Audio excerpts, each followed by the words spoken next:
एका मुलाची गोष्ट आहे जो लहानपणी सायकलवरून वर्तमानपत्र विकत असे. एक असा गरीब मुलगा ज्याच्या इंजिनिअरिंगच्या शिक्षणासाठी त्याच्या बहिणीने आपले सोन्याचे दागिने गहाण ठेवले, कारण तिला ठाऊक होते की हा मुलगा कधी हार मानणार नाही. एअरफोर्स मध्ये जाऊन पायलट बनायचे त्याचे स्वप्न होते. दक्षिण भारतातील या मुलाने एरोनॉटिकल इंजिनिअरिंग पूर्ण केल्यानंतर त्याला 2 इंटरव्ह्यू साठी बोलवण्यात आले. जर तो पहिला इंटरव्ह्यू पास झाला असता तर त्याला भारतीय हवाई दलात त्याचे स्वप्न साकार करण्याची संधी मिळाली असती. दुसऱ्या इंटरव्ह्यू मध्ये यशस्वी झाला असता तर त्याला directorate of technical development and production, ministry of defence मध्ये नोकरी मिळाली असती. त्यांनी DTDNP साठी पहिली मुलाखत दिली, ती उत्तम पार पडली. त्यानंतर तो इंडियन एअरफोर्सची मुलाखत द्यायला गेला, पण त्याचे स्वप्न पूर्ण होऊ शकले नाही, कारण 25 उमेदवारांपैकी त्याचा क्रमांक 9वा होता आणि फक्त पहिल्या 8 जणांचीच निवड झाली. तो खूपच निराश झाला. त्याच वेळी ऋषिकेश मध्ये त्याला एक साधू भेटले, ज्यांनी त्याला सांगितले की तुझे नशीब फक्त पायलट बनणे इतके छोटे नाही, तर काहीतरी मोठे करण्यासाठी तुझा जन्म झाला आहे. तू फक्त मेहनत करत राहा आणि देवावर विश्वास ठेव. आतापर्यंत तुम्हाला समजलंच असेल की मी कोणाची गोष्ट सांगत आहे. होय, doctor APJ Abdul Kalam sir, ज्यांचे पायलट बनण्याचे स्वप्न अपूर्ण राहिले, पण त्यांनी संपूर्ण भारतीय हवाई दल, नौदल आणि सैन्यावर नेतृत्व केले. ते भारताचे 11वे राष्ट्रपती झाले आणि त्यांना 21 पुरस्कारांनी सन्मानित करण्यात आले, ज्यामध्ये पद्मभूषण, पद्मविभूषण, भारतरत्न, रामानुजन अवॉर्ड यांचा समावेश आहे. एवढंच नव्हे तर 74 वर्षाच्या वयात त्यांनी सुखोई 30 MKI फायटर जेट मध्ये उड्डाण करून लहानपणीचे स्वप्नही पूर्ण केले. मित्रांनो, तुम्ही म्हणाल की हो, आम्हाला माहिती आहे कलाम सरांच्या गोष्टी, पण आमच्या अडचणी, समस्या वेगळ्या आहेत. आता मला सांगा मित्रांनो, तुम्ही वयाच्या 8व्या वर्षी वर्तमानपत्रे विकली आहेत का? नाही, पण कलाम सरांनी विकली. तुमच्या वडिलांनी घर चालवण्यासाठी लाकडी होड्या चालवल्या आहेत का? नाही, पण कलाम सरांच्या वडिलांनी चालवल्या. आता प्रश्न असा उद्भवतो की जेव्हा आपल्याला खरोखरच एखाद्या कठीण परिस्थितीचा सामना करावा लागेल, तेव्हा आपण काय करू शकतो? अशा प्रसंगांसाठी काही विशिष्ट टेक्निक्स आहेत का? आजच्या व्हिडिओमध्ये मी तुमच्या सोबत 3 महत्त्वाच्या टिप्स शेअर करणार आहे, ज्या डेल कार्नेगी यांचे पुस्तक how to stop worrying and start living यामध्ये सांगितले आहे. व्हिडिओ शेवटपर्यंत बघा, कारण समस्या तुमचं आयुष्य उद्ध्वस्त करू शकत नाही, पण तुमचं भविष्य नक्कीच घडू शकतात. पहिली आणि सर्वात महत्त्वाची टेक्निक सांगते, live in day tight compartments. फक्त आजच्या दिवसावर लक्ष केंद्रित करा. मिशिगन मध्ये राहणारे विलियम सांगतात, काही वर्षांपूर्वी माझ्या पोटात खूप वेदना होत होती. मी रात्री 2-3 वेळा ह्या वेदनांमुळे जागा व्हायचो. मी माझ्या वडिलांना पोटाच्या कॅन्सरने मरताना पाहिले होते, त्यामुळे मनात सतत भीती असायची की मलाही कदाचित कॅन्सर किंवा अल्सर झाला तर नसेल ना. ही शंका दूर करण्यासाठी मी ताबडतोब डॉक्टरकडे गेलो. तपासणीनंतर डॉक्टर म्हणाले, तुझे पोट अगदी ठीक आहे, तुला कसलाही गंभीर आजार नाही. तुझ्या वेदना तुझ्या भावनांमुळे आणि सततच्या चिंतेमुळे आहेत. तुला फक्त मानसिक विश्रांतीची गरज आहे. मी एक मंत्री होतो आणि रेड क्रॉसचा चेअरमॅन देखील. माझ्या जबाबदाऱ्या प्रचंड होत्या. आठवड्याला 2-3 अंत्यसंस्कार करावे लागत. सतत नवीन नवीन कामे आणि जबाबदाऱ्या, त्यामुळे माझ्या मनावर कायम टेन्शन असायचे. या सततच्या तणावामुळेच माझे आरोग्य बिघडले होते. डॉक्टरांच्या सल्ल्यानुसार मी ठरवले की दर सोमवारी पूर्ण विश्रांती घेईल, कोणतेही काम करणार नाही. एकदा मी घरात बसलो होतो आणि माझी पत्नी स्वयंपाकघरात भांडी घासत होती. विशेष म्हणजे ती आनंदाने गाणं गुणगुणत काम करत होती. आमच्या लग्नाला 18 वर्ष झाली होती आणि हे 18 वर्ष ती रोज 3 वेळा भांडी घासायची. त्या क्षणी माझ्या मनात विचार आला, जर लग्नाच्या पहिल्याच दिवशी तिने विचार केला असता की पुढची 18 वर्षे दिवसातून 3 वेळा रोज भांडी घासावी लागतील, तर तिने कदाचित माझ्याशी लग्नच केलं नसतं. जर तिने त्या 18 वर्षांच्या सर्व भांड्यांचा एकत्र विचार केला असता तर ती नक्कीच घाबरली असती. पण ती तसं करत नव्हती. ती फक्त त्या दिवसापुरती भांडी पाहत होती. भूतकाळातील भांडी किंवा उद्याच्या भांड्यांचा तिला त्रास नव्हता. त्या क्षणी मला आयुष्याचा एक मोठा धडा मिळाला. भूतकाळात किती समस्या होत्या किंवा भविष्यात काय अडचणी येणार आहेत याचा विचार करण्याऐवजी फक्त आजवर लक्ष केंद्रित करायला हवं. त्या दिवसांपासून मी फक्त आजवर लक्ष केंद्रित करू लागलो. याचा फायदा म्हणजे माझे पोटदुखीचे त्रास गायब झाले.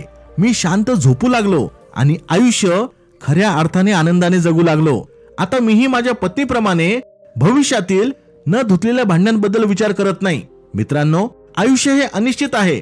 जर आपण नेहमी उद्याच्या भीतीने घाबरत राहिलो तर आज आपण काहीच करू शकणार नाही. पण जर आपण फक्त आजवर लक्ष केंद्रित केले तर आयुष्यात आपल्याला कोणतेही टेन्शन, तणाव येणार नाही. मित्रांनो, दुसरी महत्वाची टेक्निक सांगते की जेव्हा तुम्हाला वाटतं की परिस्थिती खूपच कठीण आहे, टेन्शन प्रचंड वाढलंय आणि काही सुचत नाही, तेव्हा काय करावं? उत्तर आहे डू नथिंग. काही करू नका. एकदा गौतम बुद्धांकडे त्यांचा एक शिष्य आला आणि अतिशय चिंतेत म्हणाला, गुरुजी, माझ्या मनात खूप घाणेरडे विचार येत आहे. असं वाटतं काहीतरी वाईट घडणार आहे. शिष्याचं बोलणं ऐकून बुद्ध मंद स्मित करत म्हणाले, ठीक आहे, आधी माझ्यासाठी त्या तळ्यातून थोडं पाणी घेऊन ये. मला खूप तहान लागली आहे. तो शिष्य घडा घेऊन पाणी आणायला गेला. पण जेव्हा तो त्या तळ्यावर पोहोचला तेव्हा पाहिलं की पाण्यात खूप गाळ आणि चिखल आहे. ते प्यायला योग्यच नव्हतं. म्हणून तो परत आला आणि म्हणाला, गुरुजी, मी पाणी आणू शकलो नाही. ते खूप गढूळ आहे. बुद्ध हसले आणि म्हणाले, ठीक आहे, पुन्हा जा आणि पहा, कदाचित पाणी स्वच्छ असेल. शिष्य पुन्हा गेला, पण परिस्थिती तीच होती. तो निराश होऊन परत आला. बुद्धांनी त्याला पुन्हा पाठवलं.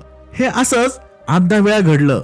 अखेर 11व्या वेळी तो शिष्य तळ्याकडे गेला आणि त्याने पाहिलं, अरे, गाळ आणि चिखल खाली बसलाय. पाणी स्वच्छ झालंय. यावेळी त्याने स्वच्छ पाणी आणलं आणि बुद्धांना दिलं. गौतम बुद्धांनी शांतपणे सांगितलं, पाहिलंस, पाणी गढूळ होतं, पण आपण काहीच केलं नाही. फक्त थांबलो आणि शांत राहिलो आणि गाळ आपोआप खाली बसला. आयुष्यातही असंच होतं. संकट येतात, परिस्थिती गढूळ होते, पण आपण घाबरून न जाता शांत राहिलो तर थोड्या वेळाने सगळं स्पष्ट होऊन जातं. मित्रांनो, कधी कधी काही न करणे हा सर्वश्रेष्ठ उपाय असतो. 1985 मध्ये स्टीव्ह जॉब्स यांना त्यांची स्वतःची कंपनी ऍपल मधून बाहेर काढण्यात आलं. त्यांना वाटलं की हा त्यांचा शेवट आहे, पण त्यांनी घाईघाईने कुठलाही निर्णय घेतला नाही. त्यांनी स्वतःला वेळ दिला, शांत राहिले आणि पुढच्या संधीची वाट पाहिली. ह्या दरम्यान त्यांनी पिक्सार स्टुडिओज उभारलं आणि त्यातूनच टॉय स्टोरी सारखे यशस्वी चित्रपट आले. त्यांनी नेक्स्ट कम्प्युटर्स नावाची टेक कंपनी सुरू केली. ही कंपनी तंत्रज्ञानाच्या दृष्टीने खूपच पुढे होती. काही वर्षानंतर ऍपल कंपनीला जॉब्सची पुन्हा गरज भासली आणि त्यांनी पुन्हा त्यांना सीईओ म्हणून नेमलं. ऍपल मध्ये परतल्यानंतर त्यांनी आयफोन, आयपॅड आणि मॅकबुक सारखे प्रोडक्ट्स मार्केटमध्ये आणले आणि कंपनीला जागतिक यश मिळवून दिलं. घाई करून चुकीचे निर्णय न घेता शांतपणे वेळेची वाट पाहिली तर परिस्थिती 100% सुधारते. तिसरी आणि शेवटची टेक्निक सांगते, ज्याची सर्वात जास्त भीती वाटते तेच करा. एल्मर जेव्हा 15 वर्षांचा होता तेव्हा तो 6 फूट 2 इंच उंच असून सुद्धा खूपच काटकुळा होता. इतका की लोक त्याला हाडांचा सांगाडा म्हणून चिडवायचे. त्यामुळे त्याचा आत्मविश्वास खूपच कमी होता. तो सतत घरातच राहायचा, लोकांपासून लपायचा आणि स्वतःविषयी सतत चिंतेत राहायचा. तो कित्येक आठवडे घराबाहेरही पडायचा नाही. त्याला नेहमी वाटायचं, लोक माझ्याबद्दल काय विचार करतील. एल्मरची आई शिक्षिका होती. तिला माहिती होतं की तिचा मुलगा फक्त भीतीत जगत आहे. एक दिवस तिने त्याला समजावले, बाळा, तुझे शरीर कसेही असो, पण तुझ्या बुद्धीला काहीच मर्यादा नाही. शिक्षण घे आणि चांगले भविष्य घडून दाखव. पण अडचण अशी होती की त्याच्या पालकांकडे त्याच्या कॉलेजची फी भरण्यासाठी पैसेच नव्हते. एल्मरने आपल्या भीतीवर मात करण्यासाठी एक योजना आखली. त्याने हिवाळ्यात वेगवेगळे प्राणी पकडले आणि वसंत ऋतूत त्यांना विकले. त्यामुळे त्याच्याकडे कॉलेजमध्ये प्रवेश घेण्यासाठी पुरेसे पैसे जमा झाले. पण कॉलेजच्या सुरुवातीला परिस्थिती अजूनच बिकट झाली. त्याच्याकडे चांगले कपडेही नव्हते. त्याच्या आईने त्याला जुना ब्राऊन शर्ट दिला. वडिलांनी त्याला जुने बूट दिले, जे इतके मोठे होते की चालताना पायातून बाहेर पडायचे. हे पाहून बाकीचे विद्यार्थी त्याची चेष्टा करायचे. पण 1-2 वर्षानंतर 4 अशा घटना घडल्या ज्यांनी त्याच्या आयुष्यात क्रांती घडून आणली. पहिली घटना अशी, एल्मरने एक परीक्षा दिली आणि उत्तीर्ण झाल्यावर त्याला कंट्री पब्लिक स्कूलमध्ये शिक्षक म्हणून शिकवण्याची संधी मिळाली. त्याला पहिल्यांदा असं जाणवलं की फक्त त्याची आईच नाही तर इतर लोकही त्याच्यावर विश्वास ठेवतात. दुसरी घटना म्हणजे हॅपी हॉलो नावाच्या नामांकित शाळेने त्याला नोकरीची ऑफर दिली, जिथे त्याला दरमहा $40 मिळायला लागले, ज्यामुळे त्याच्या आत्मविश्वासाला पुन्हा एकदा बळ मिळाले. तिसरी घटना ज्यामुळे त्याला आत्मसन्मानाची जाणीव झाली ती म्हणजे त्याने आपल्या पहिल्या पगारातून स्वतःसाठी नवीन कपडे घेतले. पहिल्यांदा तो इतर विद्यार्थ्यांसारखा दिसू लागला. चौथी आणि सर्वात मोठी घटना जेव्हा त्याने आपल्या भीतीचा सामना केला. एल्मरला पब्लिक स्पीकिंगची प्रचंड भीती होती. तो कधी कुणाशी मन मोकळं बोललाच नव्हता. पण त्याच्या आईने त्याला एका वक्तृत्व स्पर्धेत भाग घ्यायला लावले. तो नकार देऊ शकत नव्हता कारण त्याला आईचं मन दुखवायचं नव्हतं. त्याने the fine and liberal arts of America ह्या विषयावर बोलायचं ठरवलं. खरं सांगायचं तर त्याला लिबरल आर्ट्स म्हणजे काय हे माहित नव्हतं. पण त्याने मेहनत घेतली आणि स्वतःला तयार केलं. तो रोज झाडांपुढे उभं राहून प्रॅक्टिस करायचा. गायींसमोरही आपलं भाषण द्यायचा. आपल्या भीतीला हरवण्यासाठी तो सातत्याने प्रयत्न करत राहिला. आणि जेव्हा निकाल लागला तेव्हा त्याचा पहिला नंबर आला होता. जे लोक त्याची चेष्टा करायचे तेच आता त्याच्यासाठी टाळ्या वाजवत होते आणि म्हणू लागले, एल्मर, आम्हाला माहिती होतं की तू जिंकणार. स्पर्धा जिंकल्यावर त्याची आई आनंदाने त्याला मिठी मारून रडू लागली. पहिल्यांदा एल्मरलाही अश्रू अनावर झाले, पण हे आनंदाश्रू होते. त्या दिवसाने त्याला शिकवलं, भीतीचा सामना केल्याशिवाय ती संपत नाही. ज्याची सर्वात जास्त भीती वाटते त्याला सामोरे गेलं तर आपण सर्वाधिक प्रगती करतो. जी संधी भीतीमुळे आपण गमावतो तीच कदाचित आपलं आयुष्य बदलू शकते.